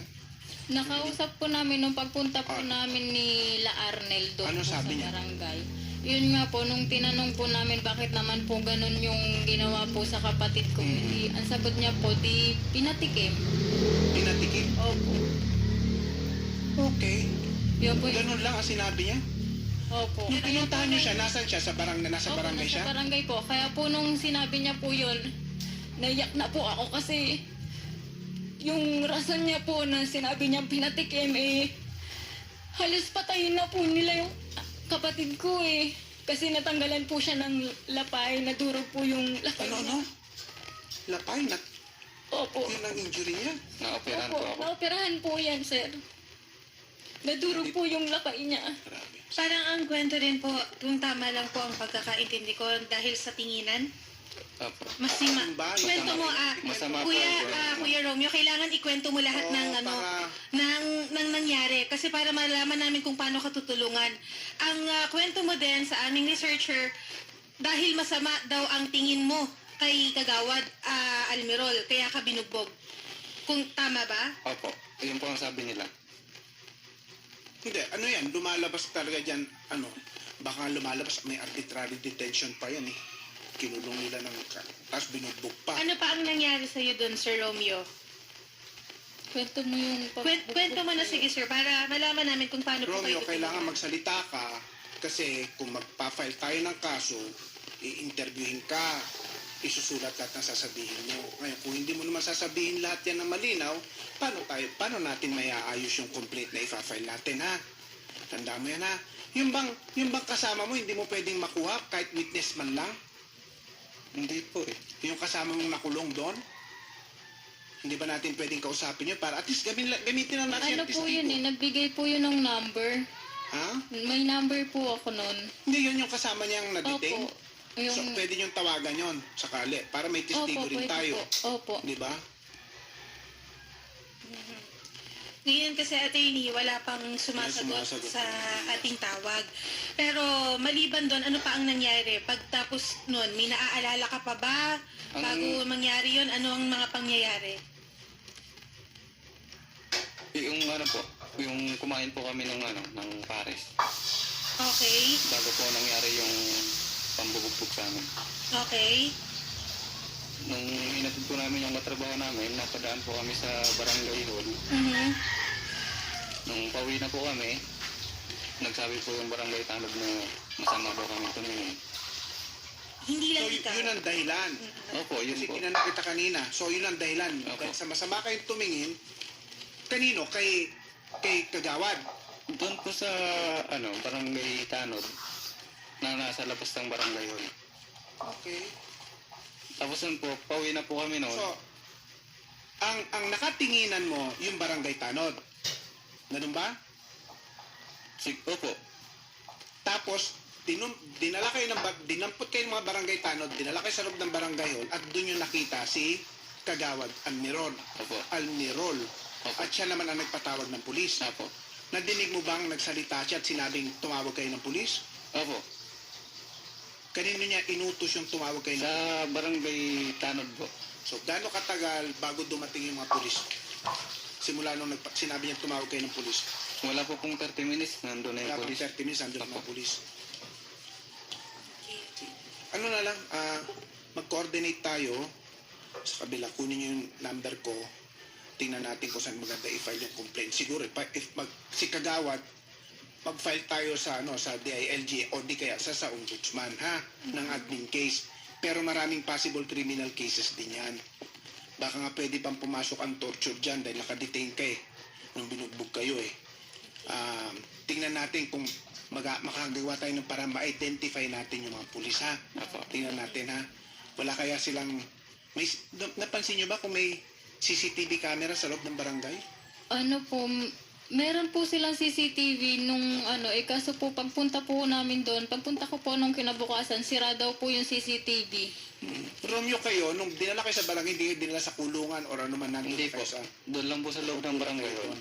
Okay, ito nasa kabilang linya po natin yung Provincial Director na po ng Laguna PNP, si Police Colonel Harold Depositar, Attorney Freddy. Magandang hapon po, Colonel Depositar. Kakausapin po kayo ni Attorney Villamor. Colonel! Hello? Colonel, Attorney Villamor po. Sir, Attorney Villamor. Sige po, go ahead po. Sir, patulong ganito. Meron kaming kailangang ma-identify. Okay, ganito, Colonel. Kasi nung July 1, itong complainant namin, dinampot ng mga barangay tanod at pinasok sa barangay. Anong barangay yon, Iho? Barangay Maitim po. Barangay Maitim ng Bai, Laguna. Okay Opo. Pagpasok po nila doon, okay. Opo, pagpasok po nila doon, nandoon yung Kagawad Paul Almirol at nagpatawag ng pulis. Okay po. Supposedly. At may dumating na 2 pulis, kaya nasabing pulis sila dahil naka-uniforme. Opo. Pagdating daw po ng dalawang, hindi po namin masabi kung pulis ng Bai yun o ano, pero natin masabi. nangyari po yan noong July 1. Anong oras sila dumating doon sa barangay? July 1. Yung mga pulis, anong oras dumating sa barangay? Ano po? Alas 12. Ha? Alas 12. Alas 12 ng gabi, Apo. madaling araw na. Alas 12 po. Kasi po, pagdating ng mga pulis, binugbog sila ng mga pulis. Tapos, binugbog po. Opo. Ang problema po, Ano po allegation against them? ang sabi po nitong tao, nitong complainant is, may nakatitigil siyang isang barangay tanod, hindi nagustuhan, dinampot sila ng mga barangay tanod, pinasok sa loob ng barangay hall. Pagdating doon, nandun si Kagawad, at si Kagawad naman nagpatawag ng pulis at may dumating na 2 pulis at binugbog sila. Pagkabugbog ng 2 pulis, umalis na rin. Kaya siguro ito, yung bang mga pulis, pag nakita mo, makikilala mo? Hindi po eh. Hindi. Kasi daw po, bada po titingin po sila sa mukha ay napas daw po sila sa sariling okay. tsinelas. Kaya hindi Dumugo nga po nila yung tenga ko nakuha dito eh. na- So, Colonel, yun ang problema namin, hindi rin ma-identify nitong aming complainant kasi pag tinitingnan sila sa mukha, nagagalit o pinagsasabihan kayo. Pinagsasampal po sila ng sarili nilang tsinelas. Pero, Colonel, I know you have ways of doing things, malalaman nyo kung sino yung mga pulis na yan, kung talagang nangyari po yan. July 1. July 1 po, alas 12 ng gabi, madaling July araw. 1, alas 12 ng Sa gabi. barangay Maitim. Barangay Maitim. Opo, barangay Maitim. Ang Ang nagpatawag po nangyari po ay yung mga tao ba nito, ito mga nag-complainant o biktima natin na sinasabi ay mga naglalakad, anong ginagawa nila. Ano po Tapos, nung dumating po yung mga pulis, in effect, nakadetain na sila doon sa barangay. Dahil dinampot na nga sila ng mga barangay tanod. At teka po, nung nakasalubong nila yung barangay Kagawad po, nagkatingin lang ng masama para ganun po Ganun yung... po ang lumalabas sa storya eh. Ang Sila actually, po, saan sila galing? Residente po Sa ba bakay galing? May hinatid po kami. Sa may, pero taga-Baiding kayo? Opo, taga-Baiding. Taga-Baiding daw po sila, opo. Okay. Actually, Sige po, sige po. actually, Sige, Colonel, Baiding. dalawa po sila. Nasaan yung isa? Yung isang kasama mo? Nasa nagkarlan po siya ngayon. Nasa Nagkarlan po. Yun naman po sa tingin ko kung kailangan namin kunin para Ay, sige po, mag-testify. mas maganda po para maliwanagan natin to, no? Colonel, ano ba? Maganda, magpunta sila sa iyo dyan at mag-file kami ng formal complaint sa iyo para kahit papano meron tayong trigger document o tracer ng pag-uumpisa ng investigasyon. Well, unang-una, meron po kayong complaint ngayon. Ang pwede pong isang gawin ay, kung nasa bae sila, nasa bae po ba, dapat nalaman ng chief of police yan at ang chief of police mo ang magkakandak na investigation muna. Pero, eto chief kasi ang, sige po, gagawin namin pero gusto ko po sanang ma-involve din kayo kasi nga po, baka police lang pa yun, kaya baka magkakaroon po ang problema namin eh. Tsaka hindi po kami sinasagot, Colonel, na... Tinatawagan po namin yan. Opo. Okay, sige po po. Sige, I'll take cognizance of the case. Kailangan ko lang po ng more information sa kanila. So, tatawagan ko po yung chief of police. Alamin ko to para isubmit sa akin kung ano man po yung information about that operation or incidente noong July 1. July 1 po, July alas 1. 12 na madaling araw. Madaling araw na alas 12, may mga barangay tanod po ba o Kagawad na barangay? Kagawad po, Kagawad po ang barangay Dalawa nagkagawad. po sila. Dalawa po yung binugbog. Pareho kayo binugbog. Basta man tumingin o meron silang share. Parang ganun po ang ganun po lumalabas. Pagdating doon, tumawag ng pulis. Nung tumawag sa pulis, dumating ang pulis, binugbog yung dalawa. After that, umalis. Opo. Okay. July 1. Kaya kung kailangan namin, pupunta na lang yung tao namin dyan, yung complainant dyan sa'yo with our reporter para makapag-file din ng formal complaint siguro sa Sige, pwede naman. makapagpa-blatter. Okay po yan. Ayun, sige. Sige po, lahat naman po ine-entertain natin ito, lalo na po may mga ganyan valid complaint na ano po, sa kababayan natin. Pero iba pa yung complaint natin na ipafile against sa kay Barangay Kagawad at saka sa mga tanod. Iba pa yun na ito para malocate lang natin yung dalawang pulis ha. Sige. Salamat po kay Provincial Director po, kay Colonel Harold Depositar, ang Provincial Director po ng Laguna PNP. Maraming salamat, Colonel. Salamat po. Opo, Thank you very much po. Complaint po. Anytime po. Okay. At nasa linya naman din natin yung Provincial Director ng DILG Laguna, si Mr. John Cerezo, para yun nga po regarding po kay Kagawad, maipatawag po. Dahil po, para malinawan lang po, hindi po sumasagot sa aming tawag sila Kagawad Paul Almirol ng Barangay Maitim, Bae, Laguna. Kaya rerekta na po tayo kay Director John Cerezo ng DILG Laguna. Magandang hapon po, Director John. Hello po. Kaya lang, ayoko na kasing maulit yung iba pang ano ba. Kasi minsan nakakaisang side. So namamani yung message natin sa ibang tao. Kasi isang side. Director, good afternoon po. Director, naka-live po tayo ngayon and kakausapin po kayo ni Attorney Freddy Villamor. Hello? Director? Hello? Yeah. Sir, si Attorney Villamor po ito ng Wanted sa radyo. Ano po? Yes, sir. Sir, meron lang po kaming pararating sa inyong isang complaint ng nandito po sa amin ngayon na complainant. Ang istorya po nila ay sila ay dinitain sa Barangay Maitim sa Bae, Laguna nang wala namang valid na dahilan at pagdating nila doon, yung Barangay Kagawad na si Paul Almirol ay nagpatawag ng pulis. Pagdating ng dalawang pulis, binugbog sila, sabay pagkatapos mabugbog, umalis na yung mga pulis. Pero pinalis din kayo. Hindi po. Sabi po Hindi pa kayo pinauwi doon sa Hindi pa po. barangay? Hanggang kailan kayo doon sa barangay? Sabi po sa amin bukas na daw po kami uwi. Tapos Nung po, gabi bigla pong, bigla nga pong pinuntahan na po agad sila nung biyanan ko na nalaman So po. kaya nauwi dahil sinundo ng Opo, biyanan. sinindo po ng biyanan. So yun po ang nangyari, Director, It involves Barangay Kagawad, Paul Almirol ng Barangay Maitim, Bai, Laguna. Yes, sir. Yes, sir. Ano po ba ang pwede nating magawa dito para makatulong din sa investigasyon, sir? Kasi hanggang ngayon, hindi pa namin ma-identify yung 2 pulis na pinatawag niya nung araw na yon. Ano po?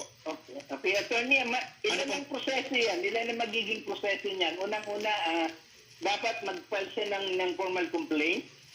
Opo, kasi po, either we file it with kasi kung Barangay Kagawad yan either sa municipal board ng Bai, Laguna or sa ombudsman, di ba? Pwede rin sa office nyo. Sa amin kasi, paghaharapin muna namin kung gano'n, kakausapin namin yung both sides. Kasi siyempre, ang naririnig lang natin isang side. Ano, sir? Yes, sir. Sige, sir. Hindi natin alam yung isang side. So, ang hirap mag-decide ng isang side po ang tinitignan natin. Tama? Tama ba, attorney? Yes, sir. Tama po. We agree. Although may proseso yan, sir. Kunyari, nagpal sa amin ng formal complaint. Assuming na hindi natin kunan yung isang side. So, pwedeng mag-file siya ng formal complaint. It's either dalawa nga. Pwede. Sa amin kasi, ang gagawin lang natin, pag-harapin namin sila in case na maayos natin. Tama? Opo. Pero kung talagang gusto nila ng formal complaint, it's either dahil sangguniang barangay yan, Barangay Kagawad, ang nakakasakop niya as per local government code, of course, ang sangguniang bayan ng Bai. Tama? Kung itapan nyo kasi sa ombudsman, masyadong maraming proseso yan. Opo. So medyo matagal yan. Pero kung yan ay sa sangguniang bayan, assuming na hindi pa natin nakukuha nga yung isang side, at assuming din na ituloy nila, kahit makuha natin yung isang side, pwede naman silang mag-file ng formal complaint sa sangguniang bayan na yan ang nakakasakop sa kanya. Sir, ito na lang po isang ire-request namin kung through your office, baka sakaling makahingi kami ng CCTV footage ng loob ng barangay kasi parang may CCTV camera ata doon sa loob. Para lang po makita namin kung sakaling kung ano yung ginagawa natin. Opo. Okay po. Papalapit nyo na lang sa amin, sa office namin, either doon sa Bai or dito sa office ko sa Santa Cruz, kung saan siya pwedeng convenient. Kasi kung doon sa tao namin, meron naman kaming tao sa feed, like Director, pasensya na po. Makat lang po kita. Wala na pong oras. Pero, Director John, sasamahan na lang po ng aming staff. Ito pong sila Sir Romeo sa inyong tanggapan po. Kakausapin po kayo nila Ate Odette sa kabilang linya. And Sir Romeo and Ma'am Angelica, ganoon na lang po ang gagawin natin. Papaimbestigahan pa rin po natin to pero sasamahan po kayo ng aming reporter, ma'am, ha? Sige po. Yung kasama mo para makulang din ang affidavit. Sir Mike po. Attorney. Kung makausap mo sana yung nakasama mo nun, no? Opo. Para meron tayong testigong kasama mo, ha? Opo. Kasi feeling ko i-deny lahat yan. Okay? Opo. Lahat ng mga kailangang witness isama natin, ha? Opo. Okay. And sige po, at tomorrow po muli mga kapatid, maraming salamat po sa lahat po ng nakamonitor sa Facebook and YouTube Live. Up next na rin po ang Barda Gulan Sari kasama ang ating Barda Queen Marisol Tulfo Tungol, Shari Roman. Good afternoon. And Attorney Villamor po, until next week. Sorry sa mga hindi kami nakapag-shoutout. sige kuya. Ikaw ang idol ko, idol ng mga Pilipino.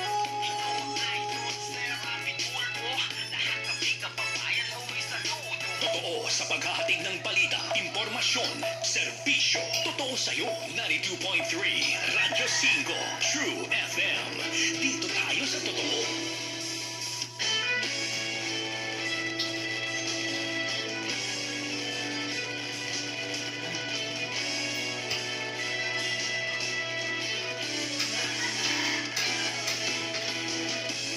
Dito tayo sa mapagkakatiwalaan. Masarap kausap at madaling maintindihan.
hanggang Biyernes, alas 4 hanggang alas 6 ng umaga. Bangon Bayan with Mon.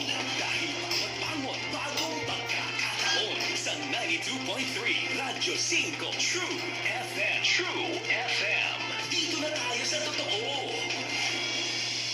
Simulcast sa Radyo 5 FB page. 25,000 watts ng totoong tunog ng FM radio. Totoong pinalakas, totoong pinagtibay ng mga batikang mamamahayag sa paghahatid ng news, public service, entertainment, music, information, at inspiration para sa bawat kapatid, bawat Pilipino. Ito ang 92.3 Radyo 5 True FM. Dito tayo sa totoo. Sasagutin na ang inyong mga tanong tungkol sa serbisyo ng mga ahensya ng gobyerno, trabaho, negosyo at kalusugan. Itutulay ni Cheryl Cosim ang tulong na kailangan mo. Sagot kita sa 92.3 Radyo 5 True FM. True FM. Dito tayo sa totoo.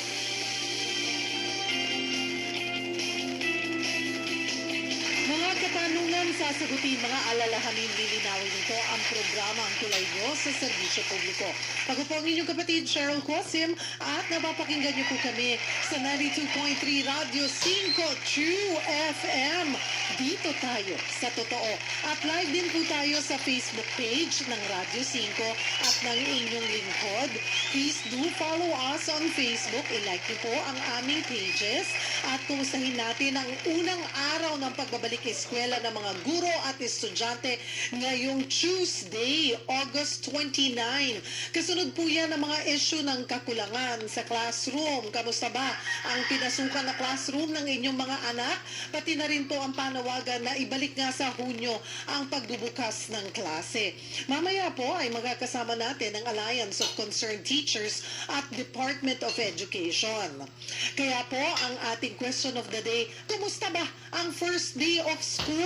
May mga concern po ba kayo? May mga napansin kayong pagbabago or mali sa sistema or may mga kakulangan na kung paano po mai-improve pa ang lagay po ng ating edukasyon? Maaari po niyong i-share ang inyong opinion. Hinihiling po namin yan. I-post niyo po sa ating live stream para mamaya mabasa natin at maipaabot po natin yan sa DepEd. Pwede rin po kayong tumawag sa ating tanungan hotlines 8631-5788. Again, that's 8631-5788. Or sa 8631-6674. Again, that's 8631-6674. We'll put you on air para diretso po nating maipaabot yung inyong mga concern mamaya po sa DepEd.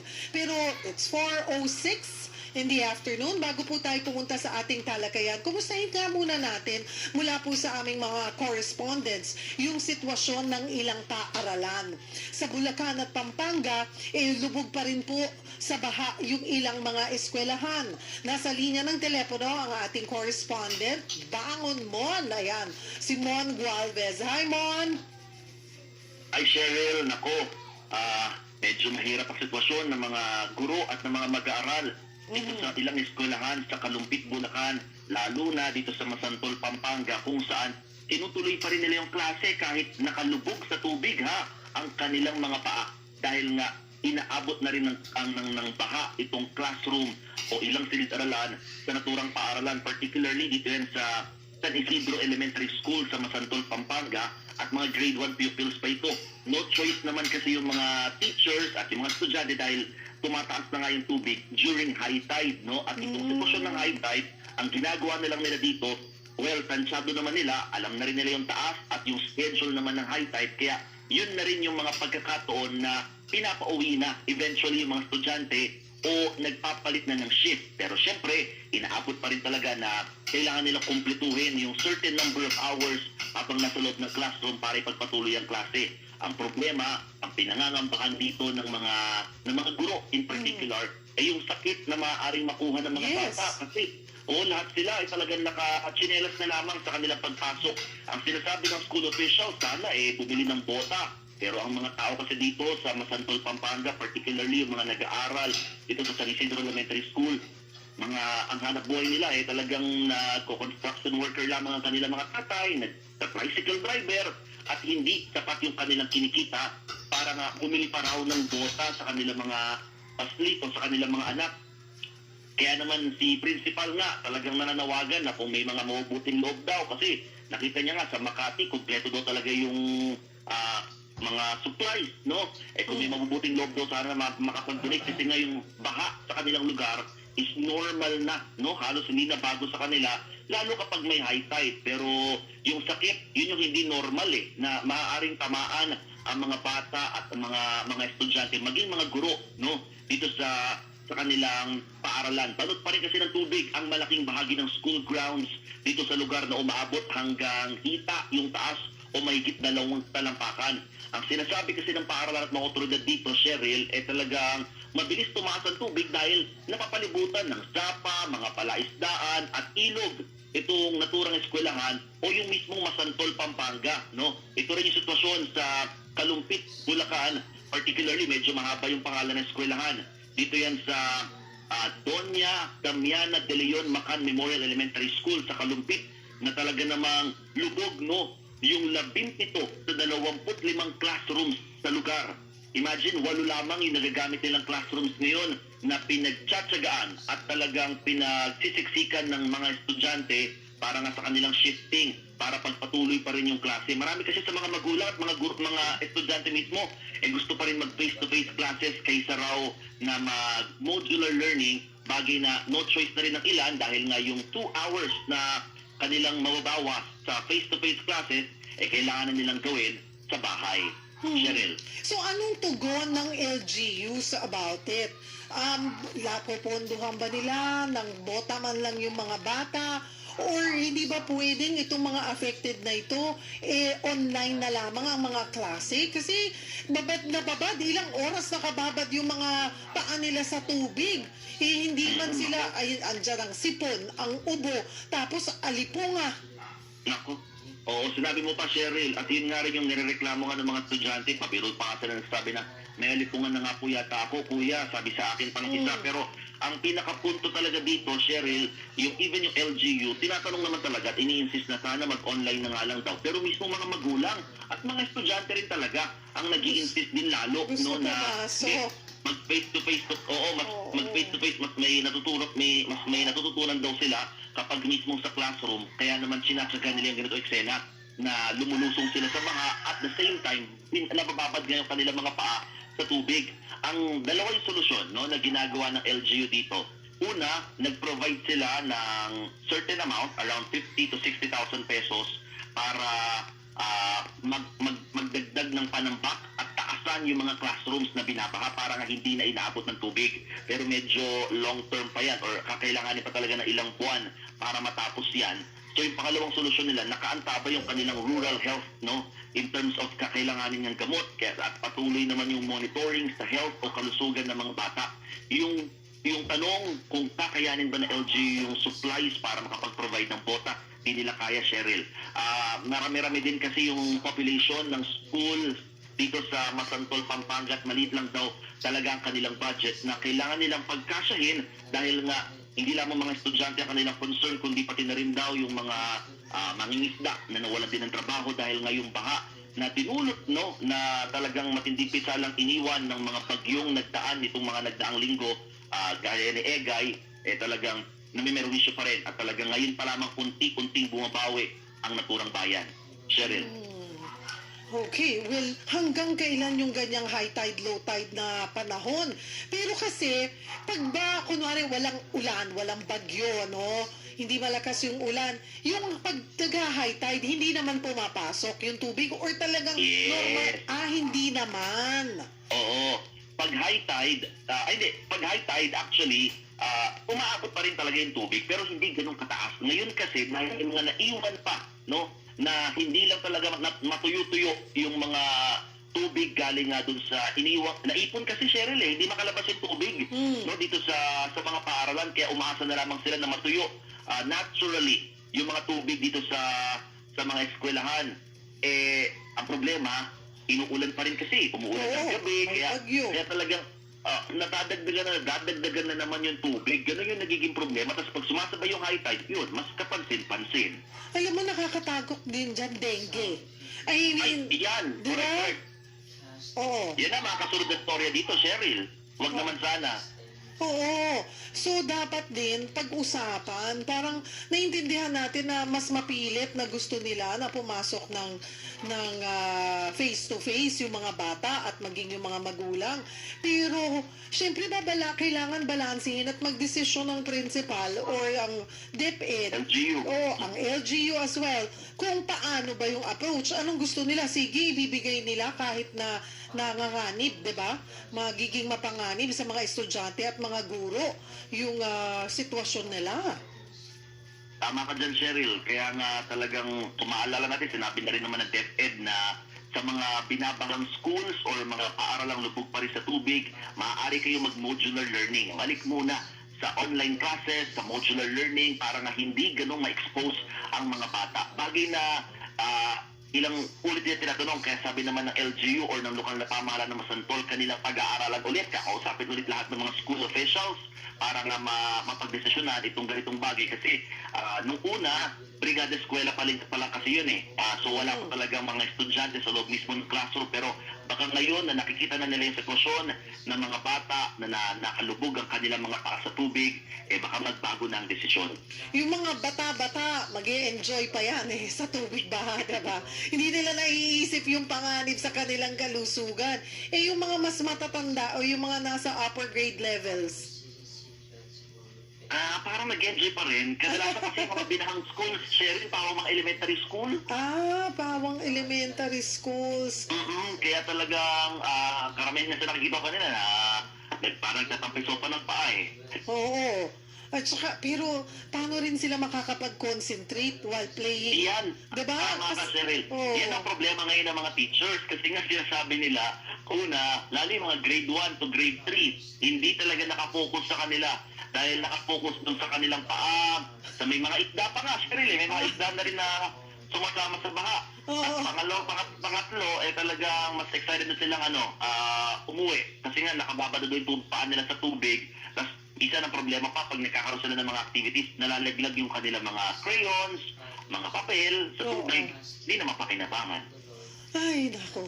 Well, patuloy na lamang natin babantayan kung ano yung magiging final decision. Pero maraming salamat, Mon. Thank you for the update, ha? Para sa Radyo 5, 92.3 True FM, Mon Gualvez mula rito sa Masantol, Pampanga. At puntahan naman po natin ang Taguig at Makati kung saan nga may issue, di ba, ng agawan ng teritoryo. Although ito pong 14 schools ay dating sa Makati ay nasa bahagi na po ng Taguig City. Ang update mula sa ating News 5 correspondent, Elaine Fulgencio. Elaine, kamusta ang unang araw dyan sa iyong tinutukan? Hi, Cheryl. Binisita ni Department of Education ng Secretary Francis Bringas ang pagbubukas ng klase sa those schools o yung 14 na pa ang pinag-aagawan nga sa Makati at Taguig. Ngayon, nandito tayo sa elementary school kung saan titignan ni Sec yung mga estudyante natin kung tuloy-tuloy ba yung kanilang pagbubukas ng klase. At so far naman, tiniyak ni Sec Bringas na hindi apektado yung mga estudyante natin ngayong pagbubukas ng klase. Tiniyak niya na tuloy-tuloy din yung pag-i-inventory ng binuong transition team para mas maging maayos yung pag-turnover ng mga gamit dito nga sa Makati, papuntang Taguig. And nabanggit din kanina sa press ko ni Sec Bringas yung pilot testing na nitong gagawing Take 10 or matatag ko tulungan kung sa 20 schools sa nationwide yung pilot. At maging yung pagkakaroon nga ng supplies, napansin din niya. Pansin nga na yung mga school uniform, maging ibang school supplies ay nagbigay ang Makati LGU, maging ang Taguig LGU. Wala naman daw problema dito dahil libre naman itong ibinibigay ng LGU. At ang mungkahin nga ay pwede naman daw magkaroon ng schedule kung anong araw isusuot yung uniforme na galing sa Makati LGU at uniforme na galing naman sa Taguig LGU. Oo. So, alam mo, swerte nga yung mga estudyante dyan dahil 2 set ang nakuha nila. Yes. Oo. Actually, yun nga rin yung pangamba nung mga bago magbukas yung klase. Kasi tanong nila, bibili pa ba sila ng school uniform or ipopulpas pa rin ba ang LGU gaya nga ng Taguig at Makati. Pero bago nga magsimula ang klase ay nagbigay ng libreng uniform at school supplies ang Makati LGU, pati yung Taguig LGU sa mga estudyante dito sa Embo School. Anong observation mo, Elaine? Paano ba? Kasi syempre, yung mga binigay ng Makati LGU, may tatak Makati yan. Yung isa, may tatak Taguig. So, anong mas ginamit nilang gamit na baon nila today? Ngayong unang araw, napansin natin na yung gamit nilang school uniform ay yung binigay ng Makati LGU dito sa mga school na napuntahan natin so far, Cheryl. Even their bags, di ba magkaiba? Isang pula, isang blue eh. Yes, Cheryl. So far, yung mga napansin pa lang natin, yung mga naka-blue, usually. Oh, okay. Pero pagdating sa classroom or doon sa sistema, naging maayos naman at hindi na apektuhan kasi 'di ba mostly gamit 'yan ng gamit ng Makati. Inaayos pa, may transition team kung paano, kung bibilhin ba nila, may update ba doon? Bibilhin ba nila yung gamit o rerentahan nila? So far, ongoing pa nga yung pag-inventory ng gamit nitong mga transition team na binuo ng DepEd. So, wala pa tayong latest update or nababanggit kung bibilihin ba. Pero ongoing na yung documentation, kung ano yung mga equipment na nandito ngayon sa mga paaralan ng Embo School. Sure. Alright, salamat for the update, Elaine Fulgencio. Samantala mga kapatid, sa ating pong pagbabalik, makakausap po natin ang grupang Alliance of Concerned Teachers. Kung kayo po ay may mga gustong ipaabot na concern, ay i-post nyo lamang po yan. Makakasama rin natin ang DepEd mamaya. I-post nyo lamang po yan sa Facebook page ng Radyo 5 or ng inyong lingkod.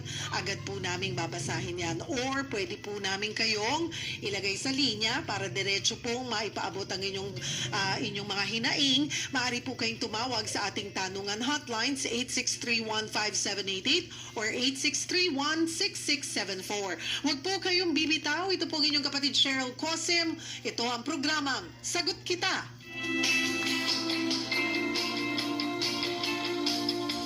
Totoong usapan, totoong buhay. 92.3 Radyo 5 True FM. Dito tayo sa totoo.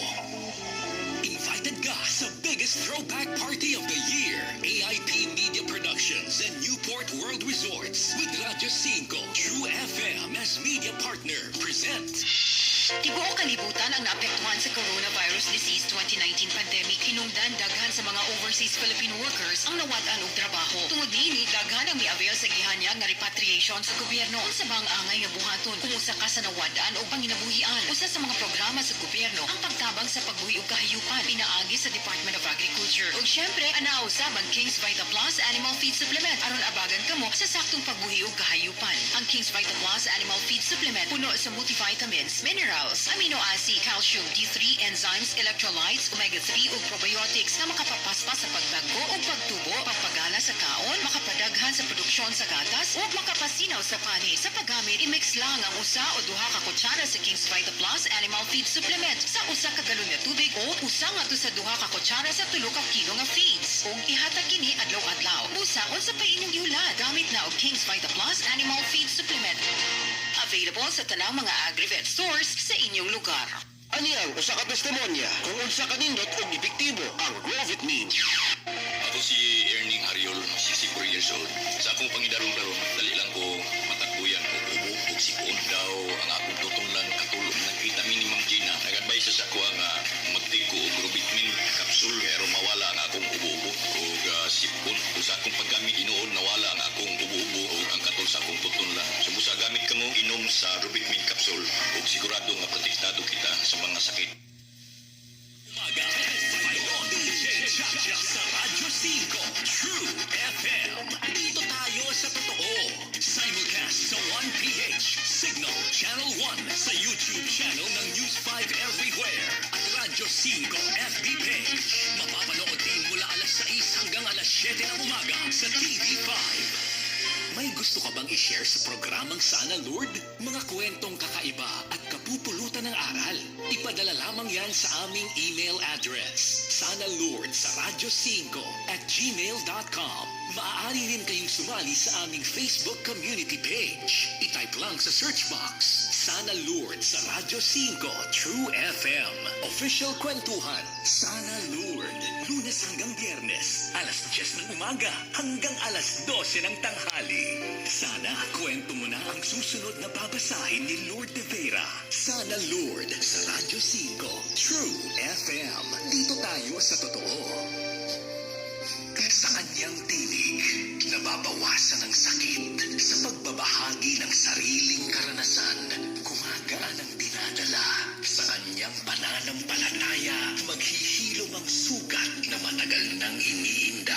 Dr. Love, Hall of Fame awardee as Best Radio Counseling Program at the Catholic Mass Media Awards. Dr. Love, 25 years na tayong dinadamayan ni Brother June Panag sa bawat kwento, bawat pagsubok. Araw-araw nyo na siyang makakapiling sa Radyo 5. Dr. Love, alas 10 ng gabi hanggang alas 12 ng hating gabi. Mga kwento ng buhay at pag-ibig. Brother June Panag. Dr. Love. Dr. Love sa 92.3 Radyo 5 True FM. Dito tayo sa totoo.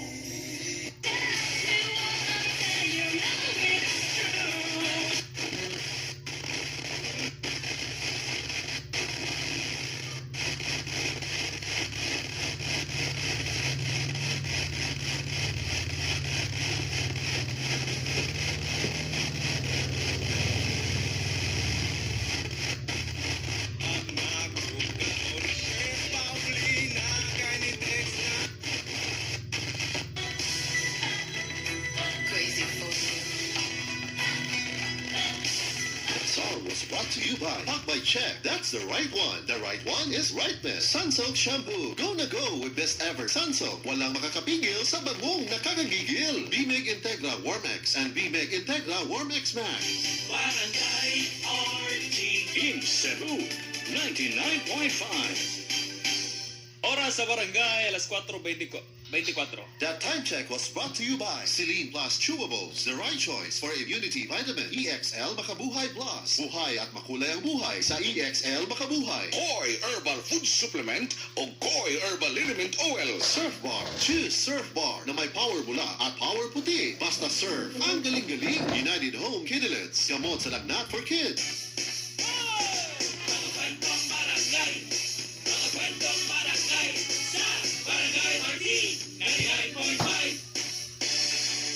Uyab mo?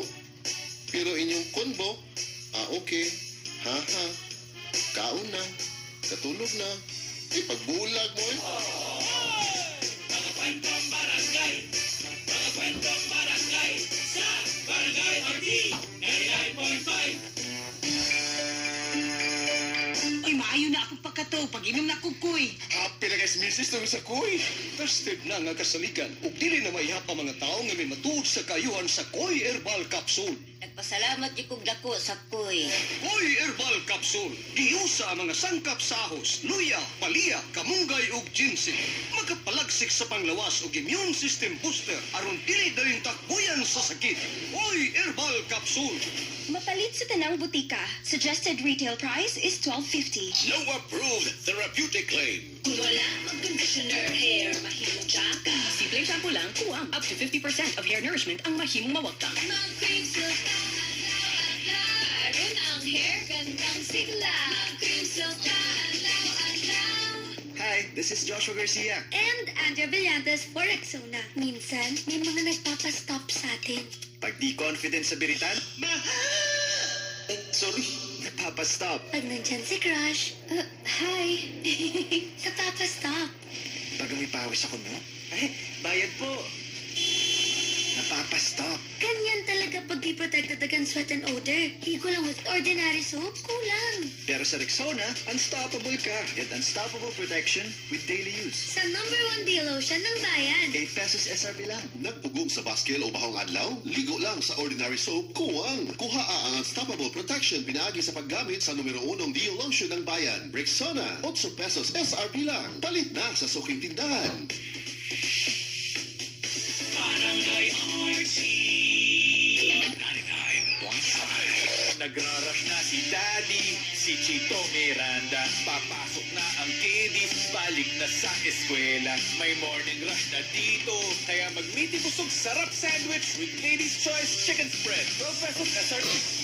Excellent health, excellent life. EXL Makabuhay Plus. Rosalie Alparo, 55 years old, Coronel City, Marbel. Lapit duha ka tuig ang ginabatsyag ko. Wala ko gana magkaon. Hindi ako makatulog. Sakit ang ako na likod. Sige ko higda. Magbangon ako. Nagalipong ako.